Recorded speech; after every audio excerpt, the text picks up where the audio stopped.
요즘에 우리가요, 새벽 기도회 때 전도서 본문을 가지고 나누고 있는데요. 전도서의 저자 솔로몬은요, 이 세상은 참 헛되고 불의한 일들로 가득하다. 이렇게 말을 합니다. 헛되고, 헛되며, 헛되고, 헛되나니, 모든 것이 헛되도다.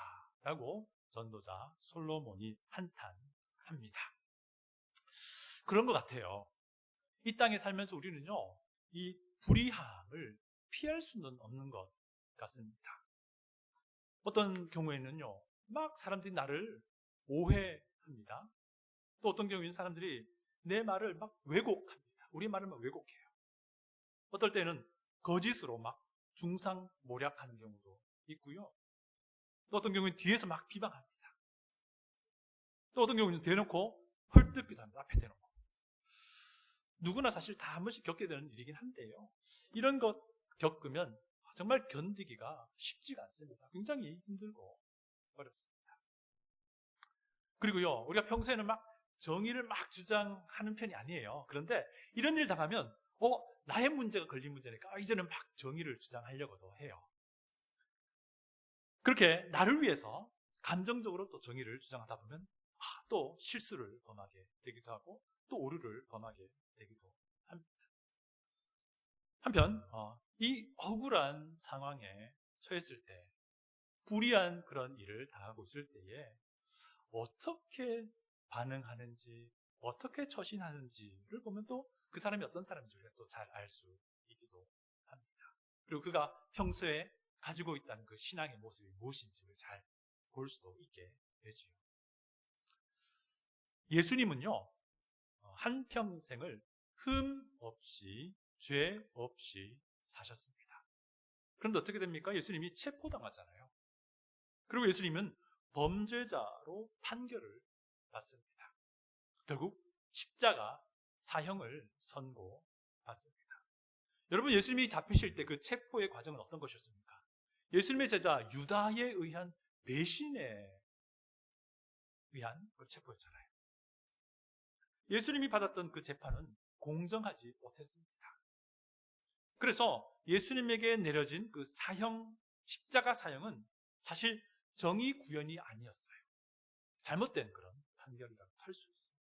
그러나 그럼에도 불구하고 예수님은 이 순환을 당하는 내내, 이 억울한 그런 상황 내내 아주 침착하셨습니다.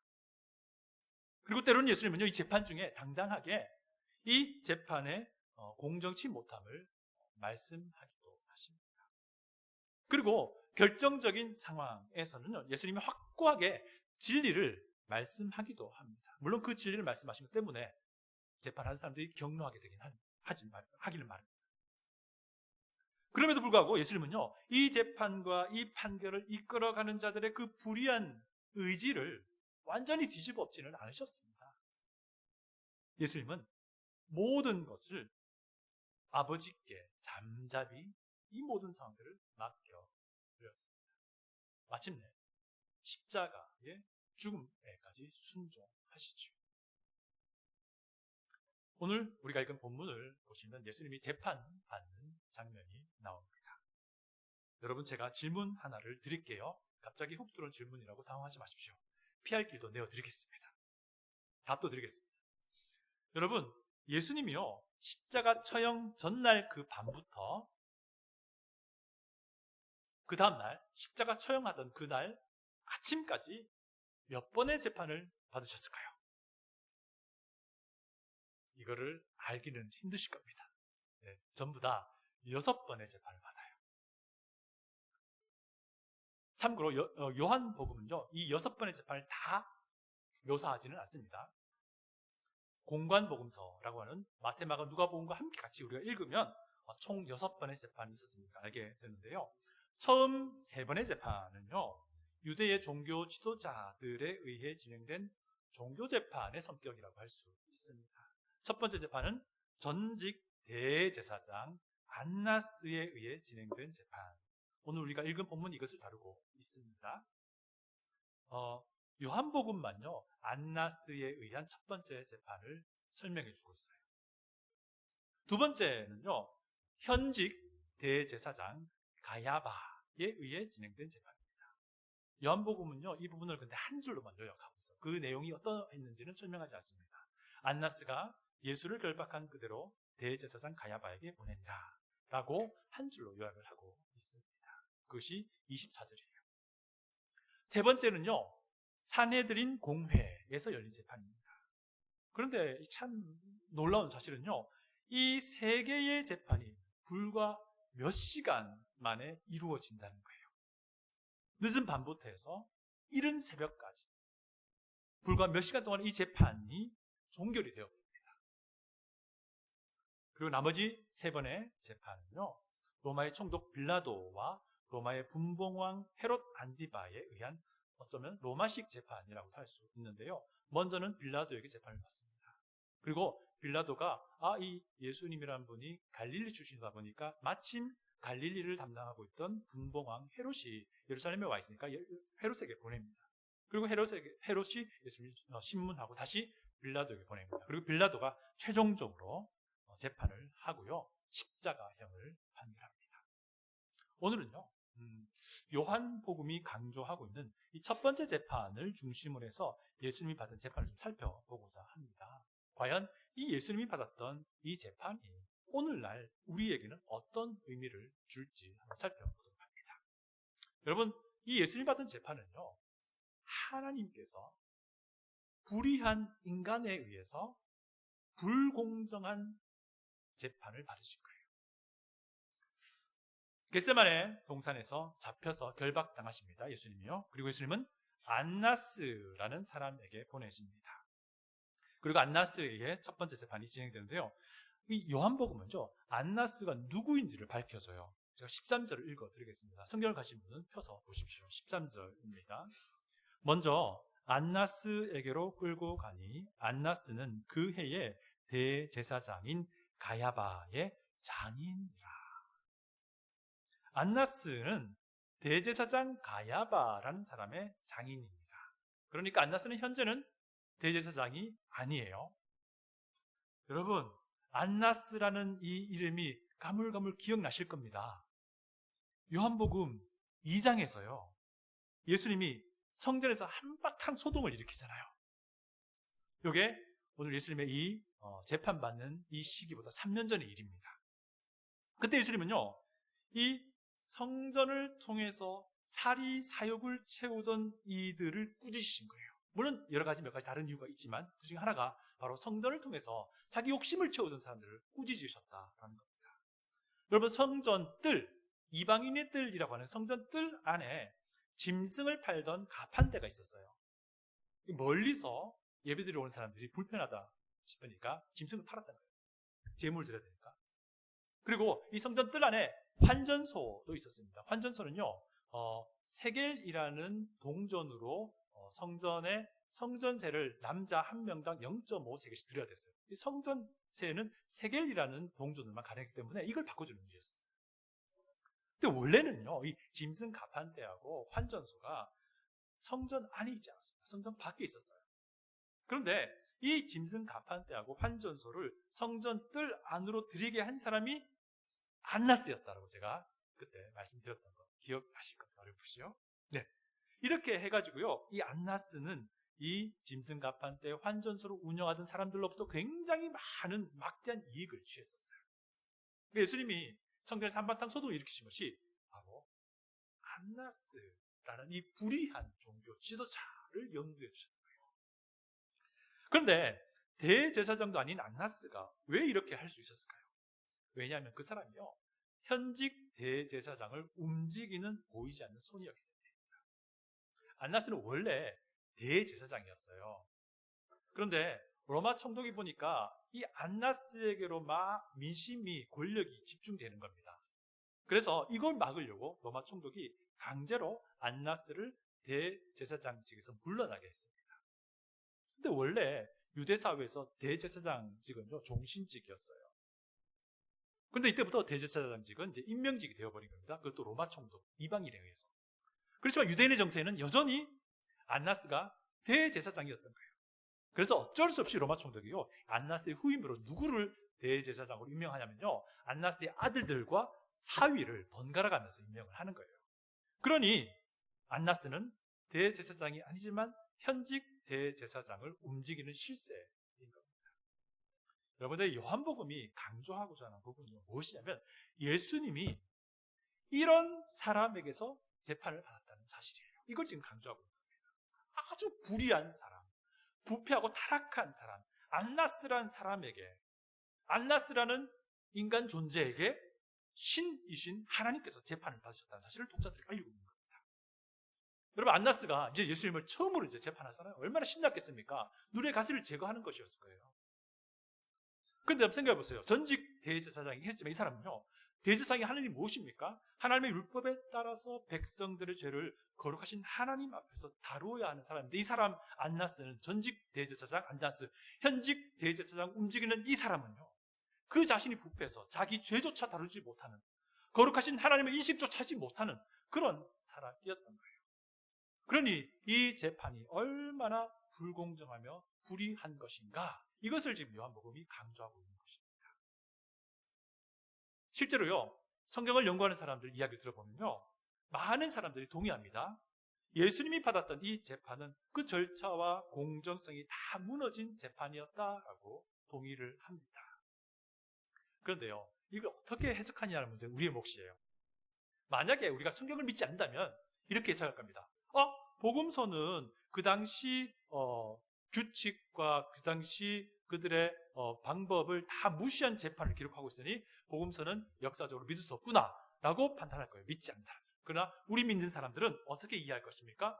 예수님이 받은 이 재판 그 자체가 그 당시에 그들의 규칙과 룰이 다 어겨진 불법적인 불공정한 재판이었다라는 것을 우리가 이해하게 되겠죠. 여러분, 어느 입장에 있습니까? 이 시간 이 재판의 불공정성에 대해서 몇 가지 언급을 하고자 하는데요, 한번 잘 들어보십시오. 첫 번째, 이 법정이 열린 시기와 시간입니다. 제가 쭉 찾아보니까요, 그 당시 유대 종교 지도자들이 가지고 있었던 그 법정에 대한 규칙을 담고 있는 글이 있어요. 이게 뭐냐면 미시나 사네드린이라는 기록이 남아 있어요. 이거 당시에 지도자들이 공정한 재판을 진행하기 위해서 규정해 놓은 규칙인데, 제가 읽어보면 굉장히 합리적이에요. 그런데 이 사람들이 자기들이 만들어 놓고 지켜왔던 그 규정을 철저하게 어깁니다. 철저하게 어깁니다. 예수님을 재판할 때. 미시나 사네드린 보면요, 재판은 아침에 드리는 상번제 그 이전에 할 수 없다 말합니다. 상번제가 뭐냐면 매일 아침마다 번제음을 드리는 거거든요. 그 시간 이전에는 재판하면 안 된다는 거예요. 그게 뭐냐면 밤에 하지 말라는 거예요. 왜 그럴까요? 만약에 밤에 하게 된다면 은밀하게 비공개적인 재판이 될 수 있다는 거예요. 그러면 그 재판 과정이 불공정해질 수밖에 없는 상황이 있을 수 있다는 거죠. 그래서 굉장히 합리적으로 정해놓았어요. 그런데 예수님은 한밤중에 안나스가 주재하는 그 법정에 서게 됩니다. 그리고 이 신문이 끝이 나고 안나스는 이제 현직 대제사장인 가야바에게 예수님을 보내잖아요. 물론 가야바 역시 한밤중에 이 불공정한 신문을 이어갑니다. 또 미시나 사네드린이라는 글을 보면요, 안식일 전날 혹은 절기가 진행되고 있는 그때에는 재판할 수 없다고 규정해요. 그런데 예수님의 재판이 언제 진행되는 겁니까? 6월절 절기잖아요. 이때 절기에 진행이 되고 있습니다. 이 외에도요, 미시나 사네드린을 보니까요, 이 사형 선고를 내려야 할 만한 중범죄 사건의 선고는요, 그 이튿날까지는 하면 안 돼요. 이게 뭐냐면 이 중대한 사건은 더 신중하게 시간을 두고 결정해야 된다는 그런 거예요. 근데 어떻게 됩니까? 안나스의 불법 신문을 이어받은 가야바는요, 그 밤에 그냥 사형을 선고해버립니다. 요한복음은 그냥 가야바에게 보내졌다라는 진술만 나오기 때문에 이거 확인하려면 우리가 다른 공간 복음서를 확인해봐야 됩니다. 마태복음의 진술을 들어볼게요. 마태복음에 따르면요, 이 재판은 가야바의 집에서 진행돼요. 이미 예수님이 체포되어 올 것을 알고 가야바의 집에 종교 지도자들이 모였었죠. 그리고 여기에 이 대제사장을 움직이던 검은손 안나스도 같이 있었던 거예요. 그래서 체포해 온 사람들이 안나스가 실세인 걸 알고 안나스에게 먼저 예수님을 인계했던 거예요. 그리고 불법적 신문이 이어졌고 그 뒤에 현직 대제사장에게 간 겁니다. 그리고 가야바는 그 밤에 예수님에 대해서 아주 급하게 사형을 선고합니다. 제가 마태복음 26장 65절 읽어드릴게요. 들어보십시오. 이에 대제사장이 자기 옷을 찢으며 이르되 그가 신성모독하는 말을 하였으니 어찌 더 증인을 요구하리요. 지금 가야바가 하는 말입니다. 보라, 너희가 지금 이 신성모독하는 말을 들어도다. 너희 생각은 어떠하냐? 대답하여 이르되 그는 사형에 해당하느니라. 어찌 더 증인을 요구하리요? 이렇게 말하고 있어요. 그날 안나스와 가야바를 비롯한 유대 모든 종교 지도자들이 굉장히 마음이 급했던 거예요. 그래서 자기들이 만들어놓은 규정마저도 어기면서 이 재판을 아주 불공정하게 이끌어 갔던 것을 우리가 볼 수 있는 부분이죠. 두 번째 우리가 볼 수 있는 부분은요, 확실한 증인이 없었다는 겁니다. 우리 본문 19절을 보시면요, 대제사장이 예수님을 신문하고 있다라고 말하고 있는데, 여기서 대제사장은, 우리 본문에 있는 대제사장은요, 가야바가 아니고요, 전직 대제사장 안나스를 말합니다. 안나스가 예수님에게 물어보잖아요. 네가 무엇을 가르쳤느냐라고 물어봐요. 그런데 예수님은 안나스의 질문에 대해서 제대로 답하지 않으세요. 제대로 답하지 않습니다. 제 생각에는 이 질문에 제대로 답해주면 이 어리석은 안나스에게 진리가 무엇인지 알려줄 수 있을 것인데, 근데 예수님은 그렇게 답하지 않아요. 대신에 예수님이 이렇게 말씀하십니다. 20절, 21절입니다. 성경을 가지시면 펴서 보시기 바랍니다. 20절, 21절입니다. 예수께서 대답하시되 내가 드러내놓고 세상에 말하였노라. 모든 유대인들이 모이는 회당과 성전에서 항상 가르쳤고 은밀하게는 아무것도 말하지 아니하였거늘 어찌하여 내게 묻느냐? 내가 무슨 말을 하였는지 들은 자들에게 물어보라. 그들이 내가 하던 말을 아느니라. 들은 자들에게 물어보라 라고 말합니다. 예수님이 평소에 공개적으로 가르쳤으니까 그거 들은 사람이 있지 않느냐? 그 사람들을 들어보라. 어떻게 보면 굉장히 어이없는 대답 같습니다. 그래서 그런지 이 안나스의 하인, 경호원이라고 할 수 있겠습니다. 이 사람이 예수님을 손으로 칩니다. 그런데요, 이 예수님이 하신 이 말씀은 어떤 의미냐면요, 공정한 재판을 진행하라는 요구예요. 미시나 산헤드린 기록을 보면요, 피고의 증언은 피의 사실에 대한 증거가 되지 않아요. 두세 사람의 일치하는 증언이 피의 사실에 대한 증거가 돼요. 그런데 안나스는 증인을 세우지 않고 예수님에게 그 피의 사실을 들으려고 했던 거죠. 그래서 예수님이 이렇게 말씀하신 겁니다. 23절로 다 같이 한번 읽어볼게요. 23절입니다. 시작. 예수께서 대답하시되 내가 말을 잘못하였으면 그 잘못한 것을 증언하라. 바른 말을 하였으면 내가 어찌하여 나를 치느냐 하시더라. 예수님이 자기의 주먹을 친 그 경호원에게 이렇게 말한 겁니다. 내 잘못한 것 있으면 증언해라. 증인을 세워라 라고 하는 겁니다. 증언을 결국 확보하지 못한 안나스는 그대로 예수님을 가야바에게 넘겨버리죠. 이것이 이제 요한복음의 기록의 내용입니다. 그리고요, 가야바의 신문도 이어지는데 가야바도 사형을 처할 만한 두세 사람의 일치하는 증언을 찾지 못해요. 거짓 증언만 난무했다라고 기억합니다. 이 부분은 마가의 진술을 들어볼게요. 마가복음 14장 56절, 59절 제가 읽어드립니다. 들어보십시오. 이는 예수를 쳐서 거짓 증언하는 자가 많으나 그 증언이 서로 일치하지 못함이라.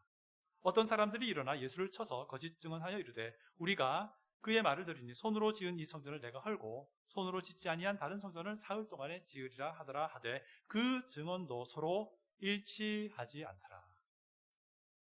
가야바는 어쨌든 미시나 산헤드린 규정에 따라서 두세 사람의 일치하는 증언을 찾고자 한 것 같습니다. 그러나 실패합니다. 그래서 마음이 급한 나머지 가야바는 직접 예수님을 신문하죠. 결국 예수님에게서 진술을 얻습니다. 내가 하나님의 아들 그리스도다. 이 말을 듣고 대제사장 가야바는 자기 옷을 찢으면서 이렇게 말하죠. 우리가 어찌 더 증인을 요구할 수 있을까? 증인 요구할 필요 없다는 거예요. 이들은 자기가 만들어 놓은 규정들을 어기면서까지 결국 예수님에게 대해 사형 선고를 내립니다. 그리고요, 새벽녘이 밝아옵니다. 그리고 산헤드린 공회가 열립니다. 이미 이때 산헤드린 공회는요, 가야바가 결정해놓은 선고를 그냥 형식적으로 인준하는 과정에 불과했습니다. 공회에서도요, 두세 사람의 일치하는 증언을 확보 못해요. 공회 역시 결국 예수님이 하신 말씀, 내가 하나님의 아들이다 라는 이 말 듣고 사형을 확인합니다. 이 부분은 누가의 진술을 들어봅니다. 누가복음 22장 70절, 71절 제가 읽어드릴게요. 들어보십시오. 다 이르되 그러면 네가 하나님의 아들이냐? 대답하시되 너희들이 내가 그라고 말하고 있느니라. 그들이 이르되 어찌 더 증거를 요구하리요? 우리가 친히 그 입에서 들었노라 하더라. 가야바의 신문과 똑같죠. 똑같이 진행됩니다. 이처럼 예수님이 받은 재판은요, 철저하게 재판의 규정을 무시한 부당한 재판이었습니다. 불공정한 재판이었습니다. 심지어 재판 과정에 구타도 있었습니다. 굉장히 억울한 재판이에요. 그리고 생각해 보세요. 이 재판이 어떻게 시작됩니까? 자기의 12제자 중 한 명 유다의 배신으로 인해서 체포되고 이 재판이 시작이 됩니다. 얼마나 마음이 무너지겠습니까? 심지어 오늘 우리 본문에 잠깐 등장하지만 베드로가 예수님을 3번 부인하는 장면이 나오는데요. 여러분 보세요. 이 베드로가 예수님을 부인할 때에 예수님은 불공정한 재판의 그 한가운데 있었고요. 예수님과 베드로의 거리가 그리 멀지 않았어요. 그런 상황 속에서 예수님은 자기가 참 사랑하는 제자 중에 가장 우두머리 리더였던 이 베드로의 부인하는 모습을 직접 보면서 이 불의한 재판을 경험하셔야만 했다는 겁니다. 여러분, 예수님의 심정이 어떻겠어요? 어떻겠어요?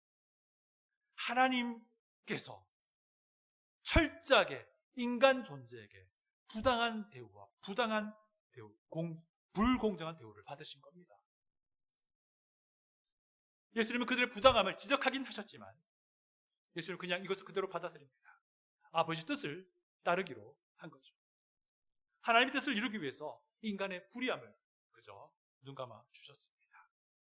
그리고요, 언젠가 모든 영혼을 공의로 심판하실 아버지께 자기 자신을 의탁합니다. 결국 어떻게 됩니까? 결국 예수님은 십자가에 처형합니다. 그러나 그것은 끝이 아니었습니다. 다시 부활하셨습니다. 그리고 다시 이 땅에 오실 것입니다. 다시 이 땅에 오실 때는 예수님 그분 자신이 의로운 심판주가 되실 겁니다. 이것이 예수님께서 이 고난을 받은 뒤에 얻게 되실 영광입니다. 여러분, 오늘 예수님이 받으신 불공정한 재판에 대해서 우리가 쭉 살펴보았습니다. 어떤 생각이 듭니까?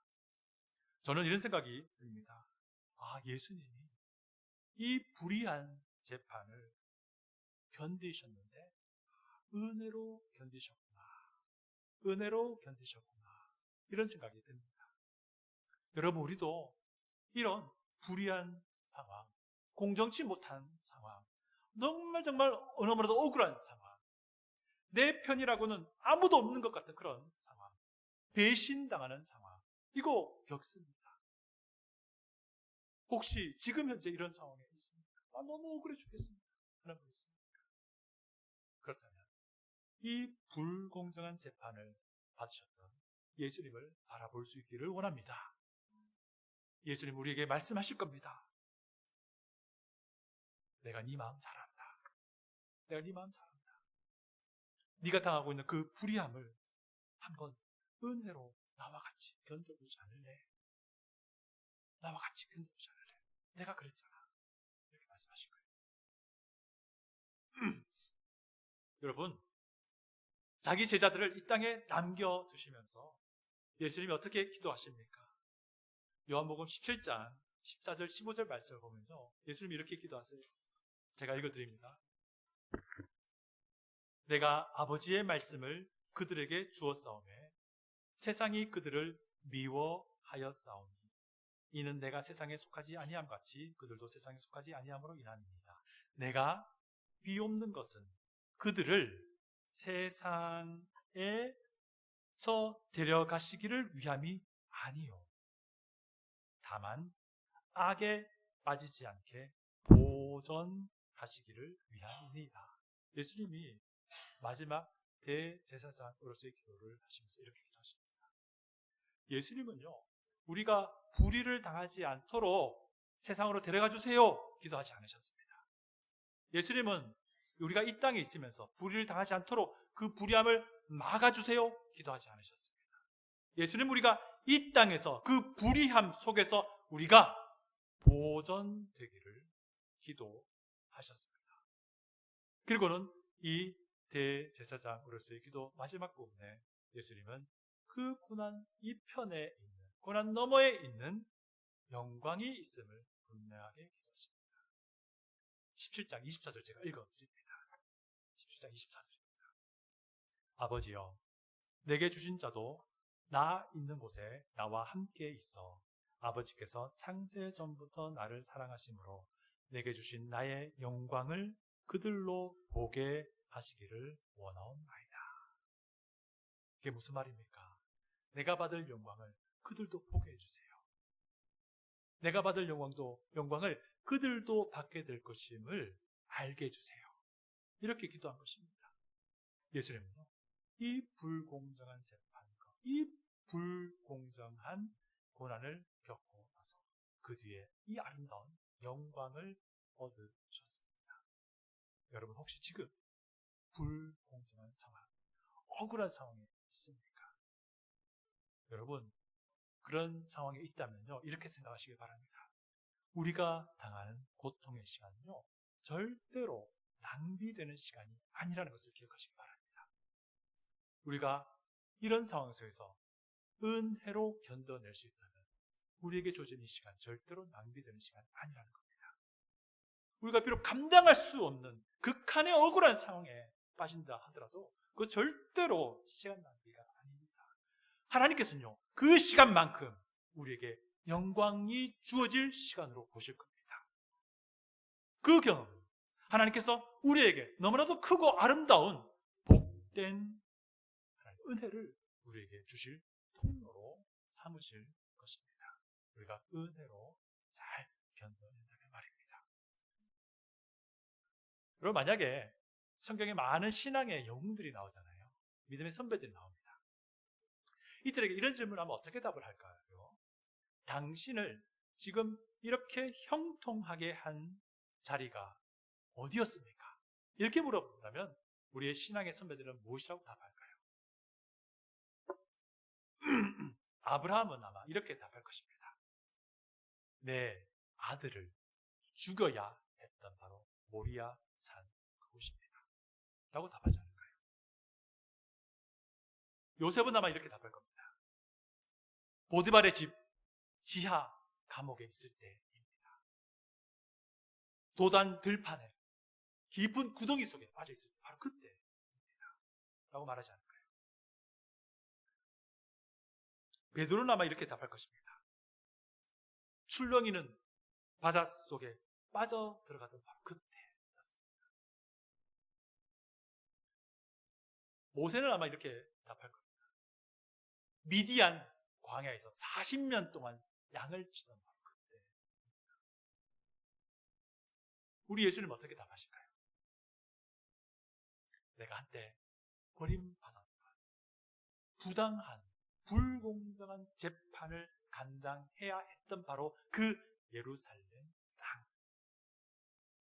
나는 거기에서 온 우주의 왕으로서 왕관을 받았다. 이렇게 답하신 것 같습니다. 여러분 뭐라고